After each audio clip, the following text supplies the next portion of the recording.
तो एक तो जो भी गवर्नमेंट एग्जाम की तैयारी कर रहे हैं, जो कि एक बार आपको करके देखनी चाहिए, मैं ये नहीं कहूंगी कि आप अपना जीवन, अब ये मान लीजिए अब आप 20 साल के हैं मान लीजिए और 30 साल तक बस तैयारी ही करते रहेंगे, कुछ और नहीं करेंगे, वो नहीं करना है, नहीं तो आप बर्बाद हो जाएंगे।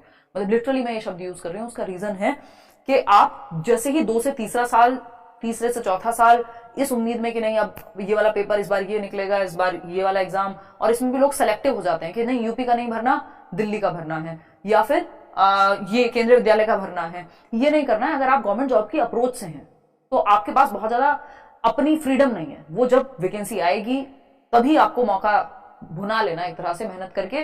तो सारे स्टेट्स में या केंद्र का भी जो एग्जाम है सेंटर का, केंद्रीय विद्यालय, आपको तैयारी अपनी करनी है कॉमन सब्जेक्ट्स की, और तैयार रहना है कि जो एग्जाम पहले आ रहा है, चाहे वो ईएमआरएस हो, चाहे वो एनवीएस की वैकेंसी निकलने वाली हो, है ना, वैकेंसी कौन सी आने वाली है इस पर चर्चा हम ऑलरेडी कर चुके हैं।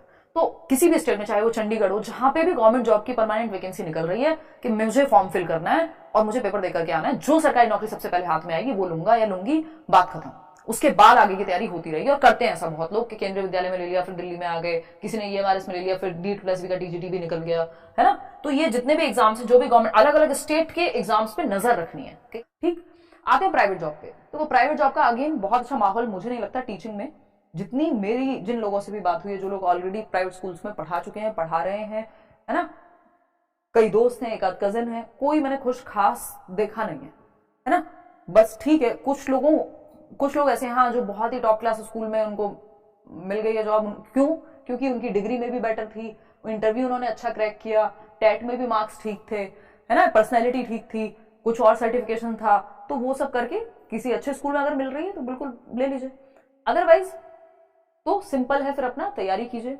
तीसरा रास्ता इसमें यह है कि जिनको बहुत ज्यादा घर से या वैसे सपोर्ट नहीं है, और है भी तब भी, कि आप जो आपकी टीचिंग है, टीचिंग किस चीज की बात कर रही हूं, ट्यूशन की, सिर्फ 2 से 3 घंटे, 2 से 3 घंटे, उससे ज्यादा नहीं। लालच में नहीं कि ज्यादा घंटे पढ़ाऊंगी तो ज्यादा मिल जाएंगे, या पढ़ाऊंगा तो ज्यादा मिल जाएंगे, है ना। चाहे आप 1 घंटा होम ट्यूशन पढ़ा रहे हो, घर पे बुला रहे हो बच्चों, कुछ भी करिए, 2 घंटे ज्यादा, 3 घंटे ज्यादा मत पढ़ाइए। Tuition plus preparation. तो वो स्कूल का, जो प्राइवेट स्कूल का बोझ रहता है, और कई जगह पे तो इतनी बुरे हालात हैं कि आप ट्यूशन में ज्यादा कमा लेते हैं प्राइवेट स्कूल की सैलरी से। तो वो ट्यूशन प्लस प्रेपरेशन जो है आपकी, वो दोनों जारी रखिए, और ऐसा मत करिए कि ट्यूशन ही पढ़ा रहे हैं, प्रेपरेशन भूल ही गए। तो ये तीसरा रास्ता है। और टीचिंग ऐसी चीज है कि मतलब अगर आपका वो एक्सपीरियंस गेन होता चला गया तो आप बेहतर करते चले जाएंगे, और आपको कल को केंद्रीय विद्यालय के इंटरव्यू से लेके, और जो इवन जो एग्जाम्स है जहाँ पे एनसीईआरटी हर जगह पूछी जाती है, और जब आप पढ़ा रहे होंगे स्कूल के बच्चों को, तो वो आपको मदद करेगा। तो ये 3 तरीके हैं जिनका आपको ध्यान रखना चाहिए। मेन प्रायोरिटी क्या होनी चाहिए? फर्स्ट प्रायोरिटी होनी चाहिए कि गवर्नमेंट जॉब, क्योंकि टीचिंग की गवर्नमेंट जॉब बेहतर है। इसलिए नहीं कि मतलब काम नहीं करना पड़ेगा, इसलिए कि वहां सिक्योरिटी है। वो बच्चे जिनको सच में एक अच्छे टीचर की जरूरत है, वो वहां पढ़ने आते हैं, ज्यादा रिस्पेक्ट देते हैं आपको, है ना। प्राइवेट स्कूल्स में कई बार ऐसा माहौल हो जाता है कि ठीक है, मतलब जैसे वो होटल में आते हैं ना लोग, कि हाँ भाई ठीक है, मतलब